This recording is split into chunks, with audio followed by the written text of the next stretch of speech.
13 मई 2026 यानी वेडनेसडे को यूपी की सियासी गलियारों से एक ऐसी खबर आई थी जिसने सबको झंझोर कर रख दिया था। समाजवादी पार्टी प्रमुख अखिलेश यादव के छोटे भाई और बीजेपी नेता अपर्णा यादव के पति प्रतीक यादव की महज 38 साल की उम्र में मौत हो गई थी। उनका निधन हो गया। एक ऐसा चेहरा जो अपनी फिटनेस के लिए जाना जाता था, जो लखनऊ में एक बड़ा जिम चलाता था, उनका अचानक इस तरह से चले जाना हर किसी के लिए एक शौक था। लेकिन सबसे बड़ा सवाल जो इस वक्त हर किसी के जहन में है वो ये है कि आखिर उन्हें हुआ क्या था। दर्शकों, पोस्टमार्टम रिपोर्ट पूरी तरह से सामने आ चुकी है और उनकी मौत की वजह अब सबके सामने है। सबने कहा कि कार्डियो रेस्पिरेटरी कोलैप्स की वजह से उनकी जान गई है। अब सवाल उठता है कि आखिर ये कार्डियो रेस्पिरेटरी कोलैप्स क्या होता है? क्या ये किसी को भी अचानक हो सकता है? और प्रतीक यादव के केस में आखिर उस सुबह क्या हुआ था? एक रिपोर्ट आई थी जिसमें पता चला था कि भैया उनके शरीर पर 6 चोटें लगी हैं। तो क्या प्रतीक यादव के साथ मारपीट हुई थी? और अगर हाँ, तो वो किसने की थी? ये सारे सवाल घूम रहे थे और इस पोस्टमार्टम रिपोर्ट ने सब कुछ साफ कर दिया है। आज इस वीडियो में हम इस पूरे मेडिकल कंडीशन को, पोस्टमार्टम रिपोर्ट को और इस पूरी घटना को डिटेल में समझेंगे और दूध का दूध, पानी का पानी कर देंगे। सबसे पहले बात करते हैं उस बदकिस्मत सुबह की। लखनऊ के सिविल हॉस्पिटल के डायरेक्टर डॉक्टर जीपी गुप्ता के मुताबिक 13 मई की सुबह लगभग 5 बजे प्रतीक यादव की तबीयत अचानक बिगड़ने की खबर मिली थी। खबर मिलते ही मेडिकल टीम तुरंत उनके रेजिडेंस पर पहुंची। जब डॉक्टर्स वहां पहुंचे तो प्रतीक यादव की हालत बेहद गंभीर थी। उन्हें बिना वक्त गवाए तुरंत हॉस्पिटल ले जाया गया। डॉक्टर्स ने हर संभव कोशिश की, लेकिन अफसोस सुबह 5:55 पे उन्हें डेड डिक्लेयर कर दिया गया। यानी महज 1 घंटे के अंदर सब कुछ खत्म हो गया। इसके बाद जब पोस्टमार्टम रिपोर्ट आई तो मौत की वजह सामने आई है कार्डियो रेस्पिरेटरी कोलैप्स। रिपोर्ट में बताया गया है कि उनके शरीर पर जो भी चोट के निशान थे वो एंटमॉर्टम थे, यानी मौत से पहले के थे। साथ ही जांच को आगे बढ़ाने के लिए उनके हार्ट और लंग से जुड़े थ्रोम्बोलिक मटेरियल को फॉर्मेलिन में सेफ रखा गया है ताकि हिस्टोपैथोलॉजिकल जांच की जा सके और विसरा को भी केमिकल एनालिसिस के जरिए रिजर्व किया गया है। यानी दर्शकों, आसान भाषा में ये सब जानने की कोशिश है कि कहीं जहर तो नहीं दिया गया था, कहीं कोई ऐसा जहर तो नहीं दिया गया था जिसके ट्रेस ना मिले, और इसीलिए इन सब की जांच तो अभी और होगी। लेकिन अब आते हैं सबसे बड़े सवाल पर, कार्डियो रेस्पिरेटरी कोलैप्स आखिर क्या है? आसान भाषा में कहें तो हमारे शरीर को जिंदा रखने के लिए 2 सिस्टम्स का सही से चलना बहुत जरूरी है। पहले आपका हार्ट, जो कि कार्डियो कहलाता है, जो खून को पंप कहता है, और दूसरा आपके लंग्स यानी रेस्पिरेटरी, जो ऑक्सीजन को अंदर लेते हैं। कार्डियो रेस्पिरेटरी कोलैप्स एक ऐसी मेडिकल इमरजेंसी है जहां ये दोनों सिस्टम यानी दिल और फेफड़े अचानक काम करना बंद कर देते हैं या बेहद कमजोर हो जाते हैं।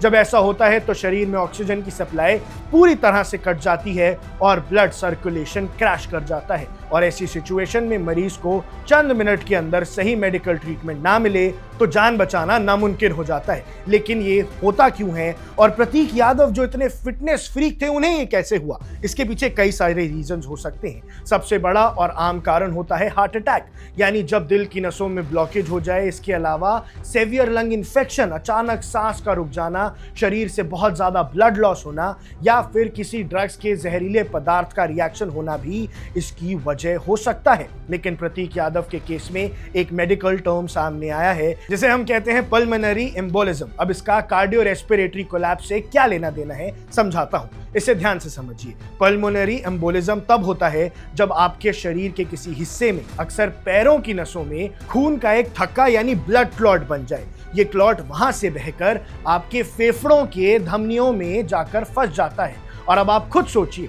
अगर लंग्स की मेन आर्टरी में ब्लड क्लॉट फंस जाए तो ऑक्सीजन का फ्लो रुक जाएगा, और जब लंग्स में ऑक्सीजन नहीं पहुंचेगी तो दिल पर अचानक से बहुत ज्यादा प्रेशर पड़ेगा क्योंकि वो खून पंप नहीं कर पाएगा, और यही अक्यूट प्रेशर दिल और फेफड़ों को एक साथ फेल कर देगा।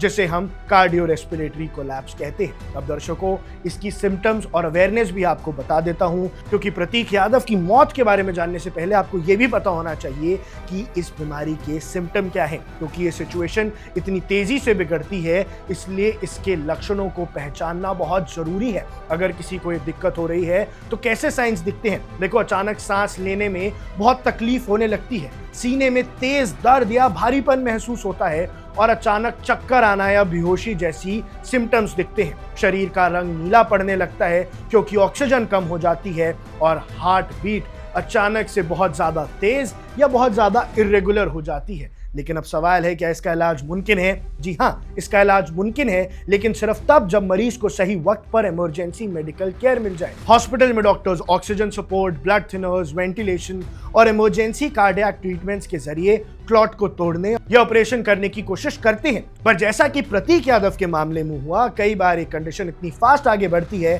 कि डॉक्टर्स को संभालने का मौका ही नहीं मिलता है। प्रतीक यादव यूपी के सबसे बड़े पॉलिटिकल परिवारों में से आते हैं। वो मुलायम सिंह यादव की दूसरी पत्नी साधना गुप्ता के बेटे थे। हालांकि इतने बड़े पॉलिटिकल बैकग्राउंड के बाद भी उन्होंने पॉलिटिक्स से हमेशा एक दूरी बनाए रखी। उन्होंने यूनाइटेड किंगडम की यूनिवर्सिटी ऑफ लीड्स से अपनी पढ़ाई पूरी की थी। उन्हें बिजनेस और फिटनेस का शौक था।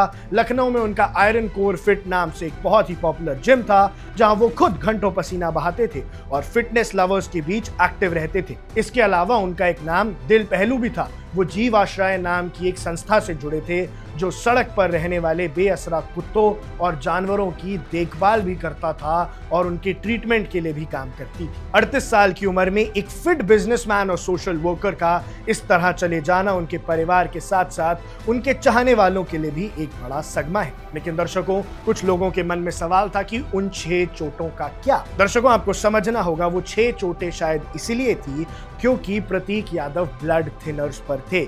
उनको इस प्रॉब्लम के बारे में पता था, वो इस प्रॉब्लम की दवाइयां ले रहे थे। उनके डॉक्टर ने पहले भी बताया और फिर उनके डॉक्टर ने खुलासा किया कि जब आप ब्लड थिनर पे होते हैं तो हल्की सी चोट भी बड़ा घाव दे जाती है। यानी अगर बेड पे करवट लो और जबरदस्ती कहीं हाथ लग जाए तो भी ऐसा निशान आ जाता है जैसा किसी ने पीटा हो। तो यही डॉक्टरों का अनुमान है कि जो वो 6 निशान हैं वो इसीलिए हैं क्योंकि वो ब्लड थिनर्स पर थे, उनका खून पतला था और इसी वजह से वो निशान के लिए ज्यादा प्रोन थे। प्रतीक यादव की मौत ने एक बार फिर से हमें ये सोचने पर मजबूर कर दिया कि फिटनेस का मतलब सिर्फ अच्छी बॉडी बनाना नहीं होता, बल्कि अंदरूनी हेल्थ का ख्याल रखना भी उतना ही जरूरी है, शायद उससे ज्यादा जरूरी है। मेडिकल साइंस कहता है कि ब्लड क्लॉट्स या हार्ट से जुड़ी समस्याएं किसी को भी और किसी भी उम्र में हो सकती हैं, तो हमेशा बच के रहिए। फिलहाल उनकी हिस्टोपैथोलॉजिकल रिपोर्ट और विसरा जांच का इंतजार है, जिससे मौत के आमिलों की और क्लियर पिक्चर सामने आ सकेगी और अब जो एक एंगल बचा है कि क्या किसी ने जहर दिया था, वो भी साफ हो जाएगा कि उसके पीछे कितनी सच्चाई है। हमारी पूरी टीम की तरफ से उनके परिवार के प्रति गहरी संवेदनाएं। आपको इस मेडिकल कंडीशन के बारे में भी बताना जरूरी था ताकि कभी भी ऐसे कोई सिम्टम्स फील हो तो आप उसे इग्नोर ना करें। बाकी आपकी जो भी राय है कमेंट सेक्शन में जरूर बताइएगा। अब देख रहे हैं वन इंडिया, मैं हूं आकाश Kaushik. Subscribe to One India and never miss an update. Download the One India app now.